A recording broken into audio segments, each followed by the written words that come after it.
லட்சு மாமி, ஓ இந்த கிழங்கு என்ன பண்ணுவீங்க? கிழங்கு அப்பளம் வச்சு அவிச்சு ம் ஜீரகம் வெள்ளைப்பூடு ம் கடல மிளகாலாம் வச்சு அரைச்சி ம் மயக்கி எடுப்போம். இவங்க என்ன சொல்கிறாங்க அப்படின்னா, இந்த கிழங்க வேக வச்சு வடிகட்டிட்டு கிழங்க நல்லா அந்த மத்து இருக்குல்ல அதை வச்சு நல்லா மசிக்கணும்.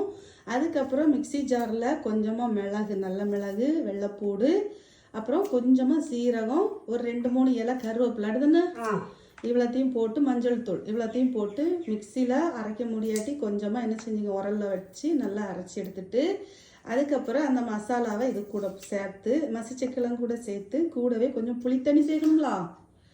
புளி சேர்க்கணுமா? புளி நிறைய பேர் சேர்க்க மாட்டாங்க. உடனே காலி பண்ணுறோம் அப்படின்னா புளி சேர்க்க வேண்டாம். சேர்த்து அதை நம்ம கொஞ்சம் கூட அடுப்பில் சூடு பண்ணி அப்படியே எடுத்தோன்னு வைங்களா, செம்ம டேஸ்ட்டாக இருக்கும் மீன் குழம்புக்கு. அப்படி தான் பண்ண போகிறோம்.